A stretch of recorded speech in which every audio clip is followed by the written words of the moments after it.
Hello, everybody, and welcome back to the show. This episode is brought to you by The Wellness Paradigm, a holistic health coaching company shifting the way that women understand and heal their bodies. Through bioenergetic testing, functional lab testing, and functional nutrition, we uncover what traditional approaches often overlook. So you can stop guessing, start healing, and finally feel like yourself again.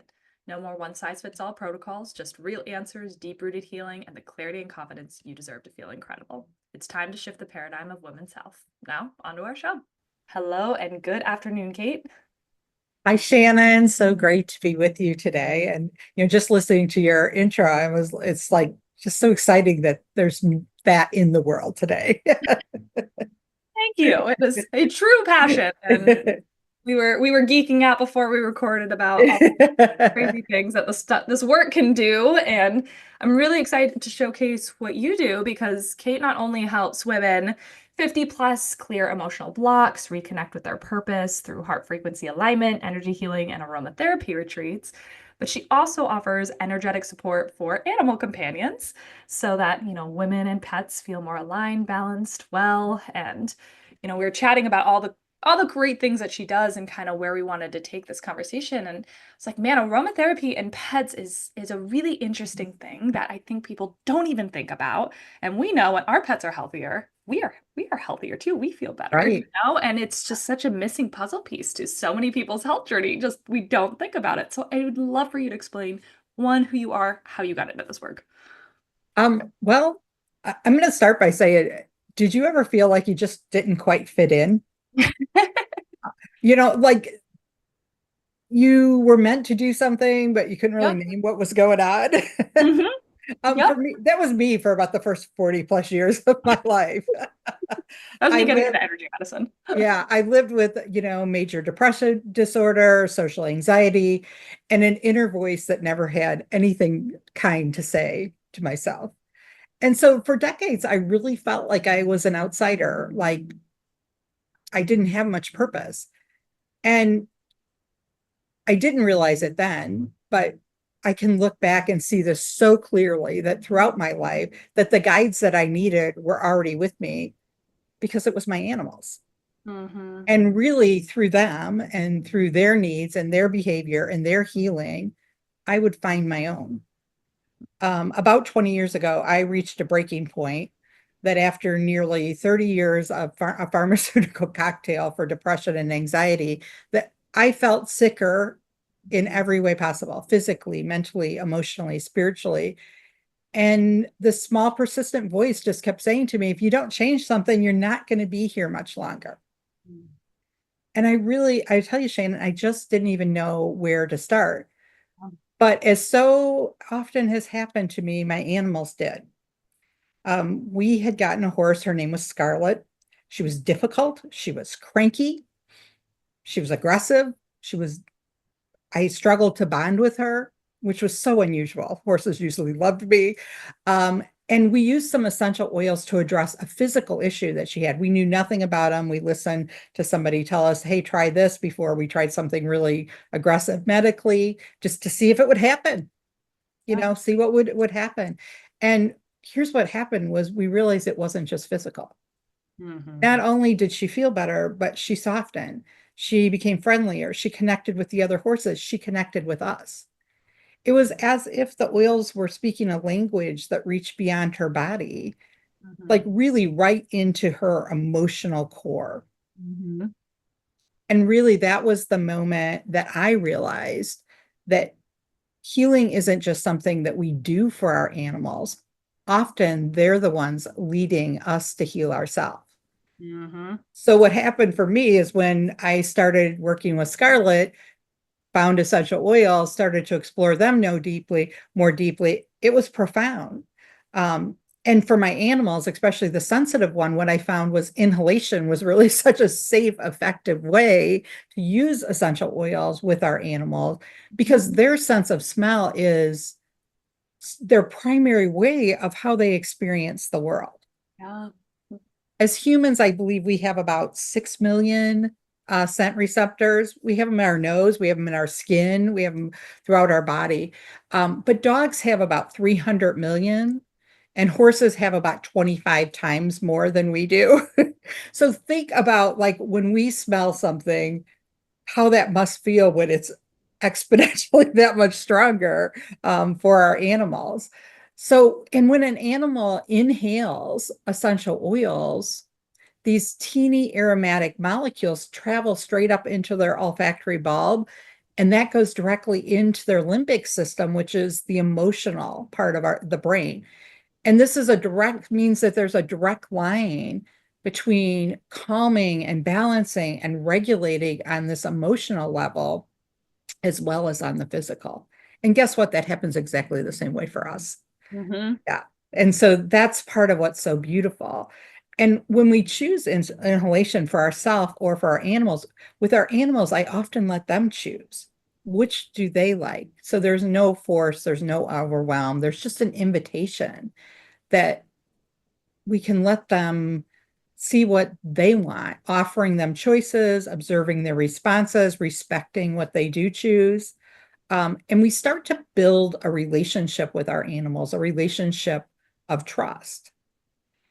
And I really believe that our animals aren't just our companions, or in some cases, they're working animals, and they're not just that, they're really our mirrors. They reflect back to us what we need to see. I've seen this so often, an anxious dog that's really reflecting the energy of the chaotic household. I think you kind of talked about that as we were getting started this morning, talking about a cat that you were working with, or a reactive horse that might be mirroring the unspoken tension in the household or in the barn or within the herd, but often with the person who they're bonded with. Or sometimes we get these cats that don't want to come out from under the bed.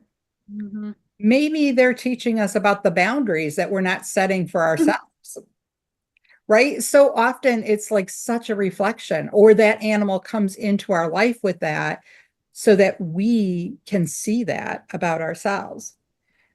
And when we slow things down and begin to care for them with intention, using frequency-based tools like aromatherapy, like our essential oils, what happens is we start to heal right alongside with them.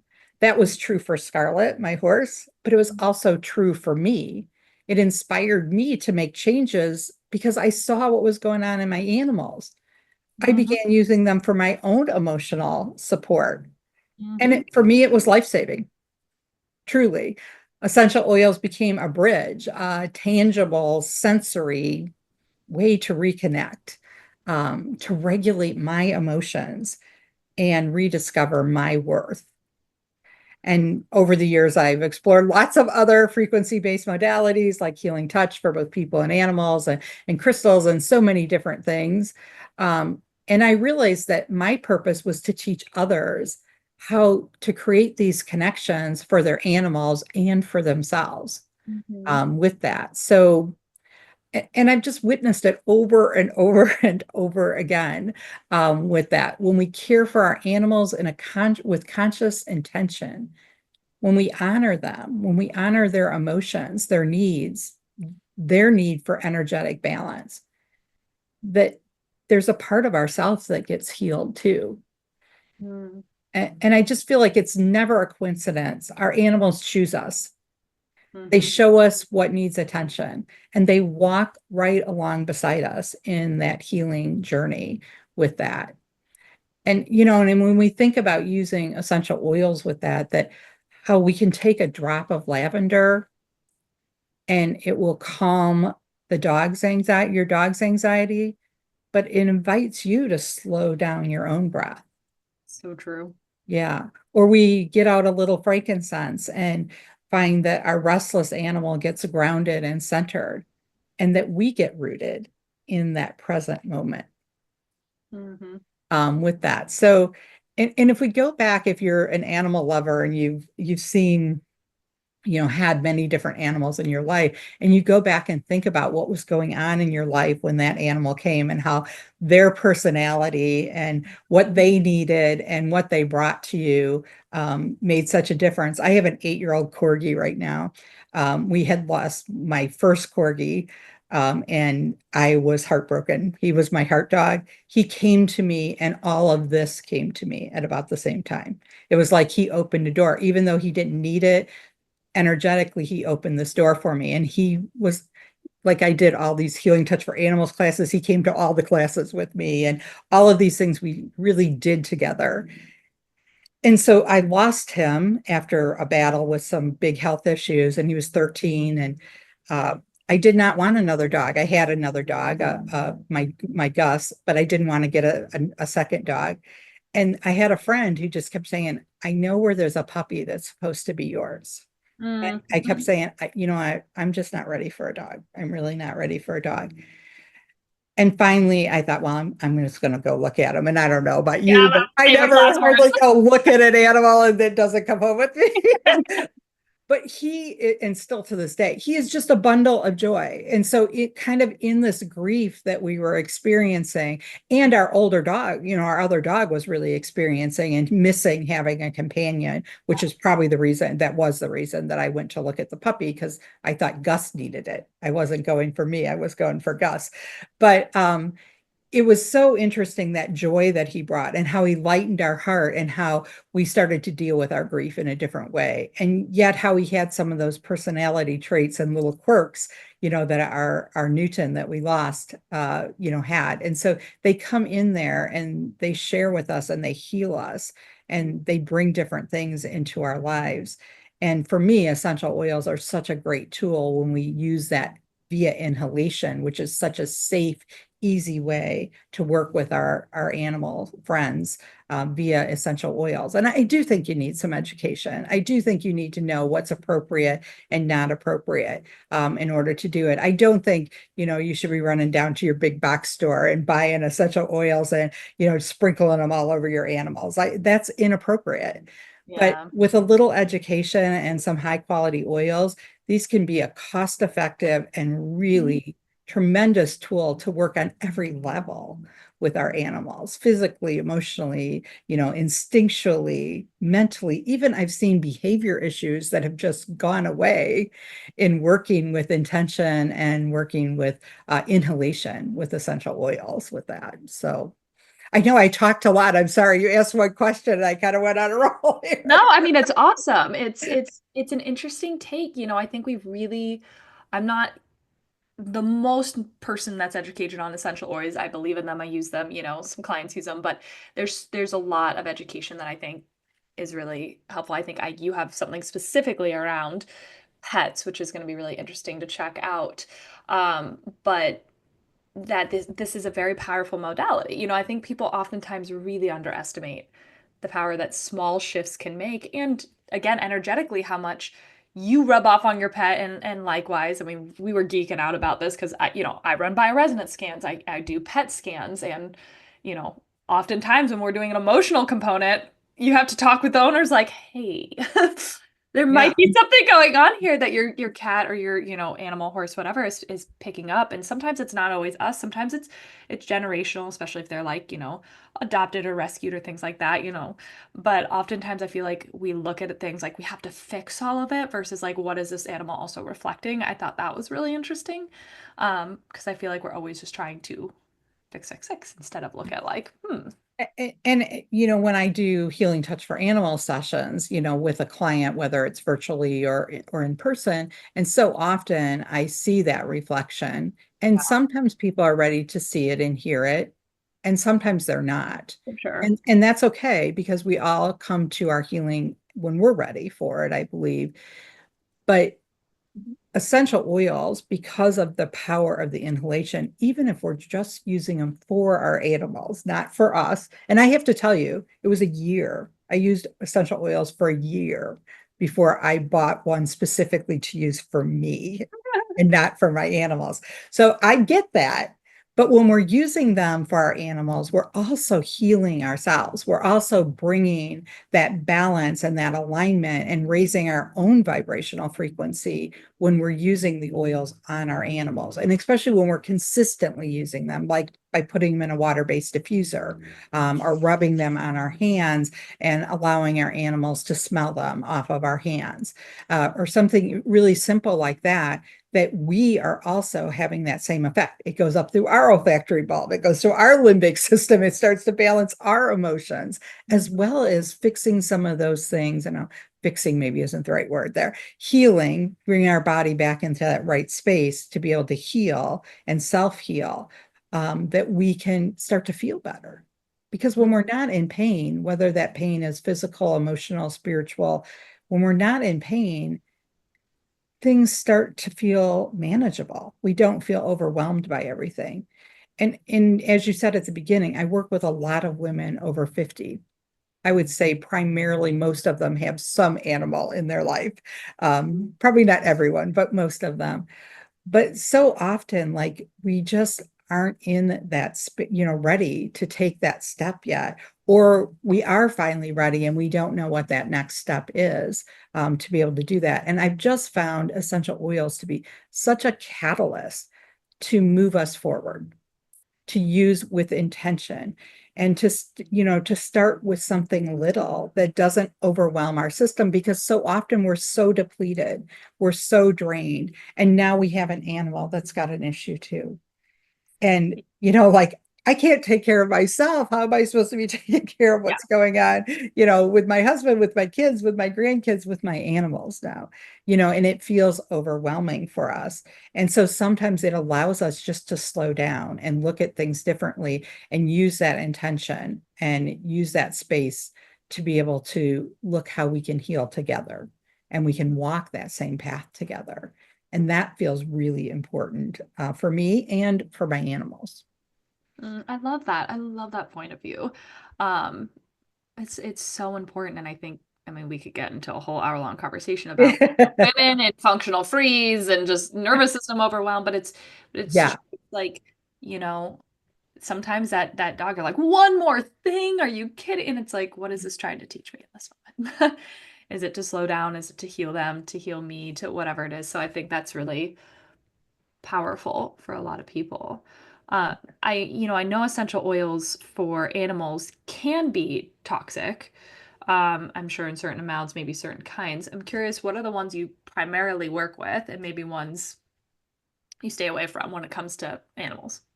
Um, I think in the appropriate, I always say the number one safety issue for essential oils when we're working with our animals is, and I think for ourselves too, but sometimes we're willing to do things for our animals, we're not for ourselves, right?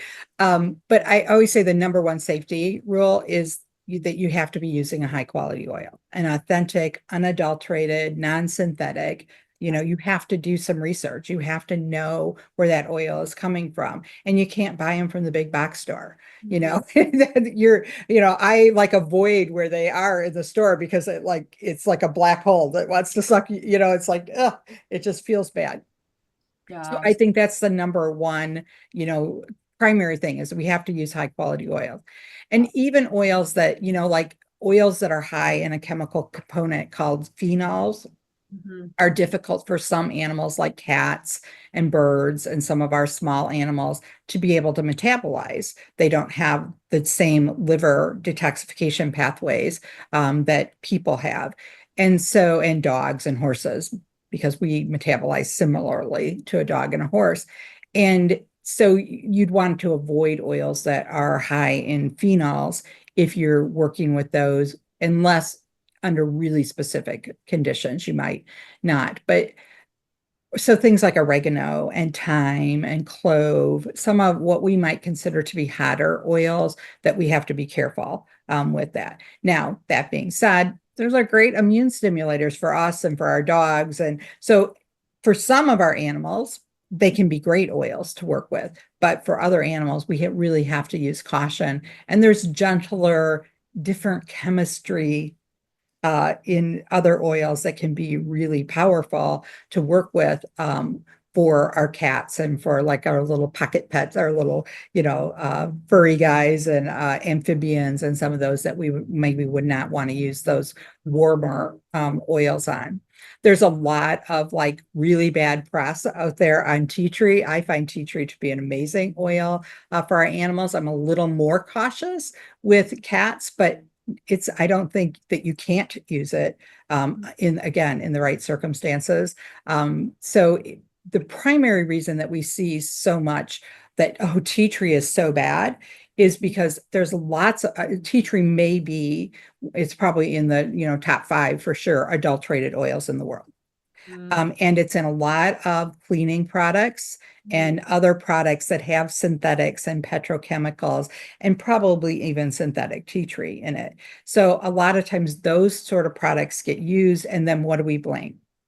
We don't blame all the other junk that's in there. We say, oh, it was the essential oils.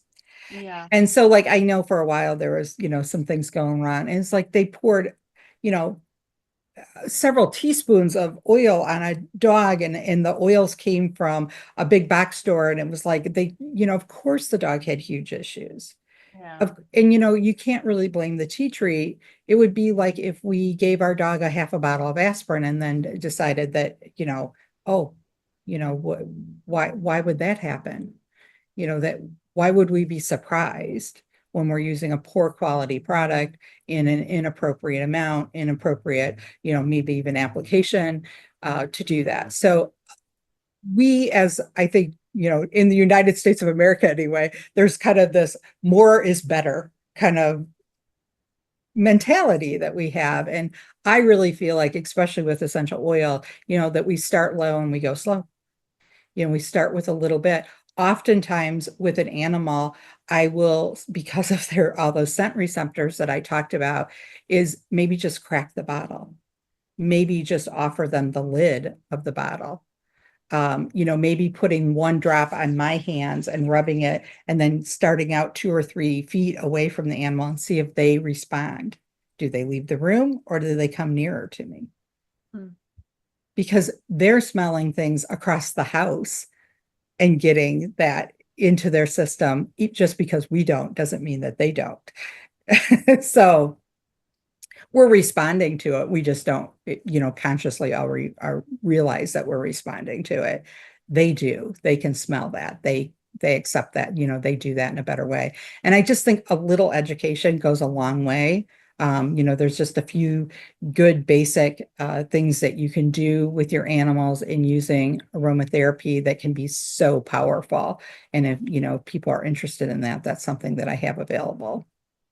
Yeah, chat about that a little bit because I know that you have like a course or something like that, right? I do. So I created a course called just Simple Animals and Aromatherapy, and it's a 4-hour course.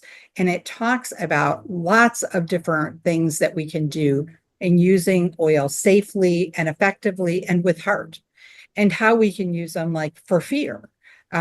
Because that's a big thing with a lot of our animals, especially if they came from maybe not such a great background, Mhm. right? And how, what are the things we need to be careful with cats and some of our other smaller friends in using our essential oils with that. So I cover a whole bunch of application.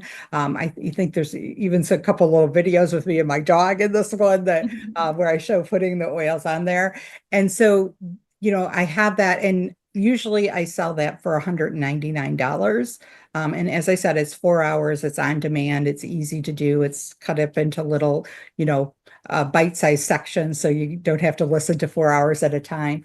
But I'd love to, Shannon, as a gift to your listeners, to Wow. be able to do that for just $30 for you. So if your listeners are interested, I think you said you're going to put that in the show notes. Mm-hmm. Um, Yep. or you can go to my website, katebrownhealingessentials.com. And on there, if you go to free downloads, there's a couple of great books, including one all about animals, lucrative living with animals, that gives you some great tips for helping to work with your animals physically, working with them emotionally, and working with them spiritually, instinctually with our animals to work with it. And it's just a great little guide to help you. And then you can also use the coupon code WP30 on the my homepage when you go to the animal section, and it just when it'll click on that, use WP30, and it'll automatically come up for $30 for you. That's awesome. I will definitely put that down the show link or the show notes. I'll put the link down in the show notes. There we go. And I thought this was an awesome conversation, so enlightening. if anybody had any questions like about this, where can they contact you? Yeah, so right again, my website is a great place. There's a contact me at the top, and you can reach out. We can set up, a free call to see what might be the right place for you to go, whether you want to work with yourself, whether you want to work with your animals, whether you want to work with both of them together, which is always my favorite thing. What would be the best route for you to go? And I can give you some tips and some ideas about what is best. And there's an email that you can email me questions, and I can get back with you, or we can set up a call to meet on the phone or on Zoom. Awesome. Well, thank you so much for all this beautiful insight. This was awesome. Love this. I'll definitely feel like I need to go check out that course too. But thank you. If you guys found this helpful, would love for you to reach out to Kate. Let me know, if you had a little nice download that you want to share. And otherwise, thank you for listening, and we will catch you guys on the next show. Thanks so much, Shannon.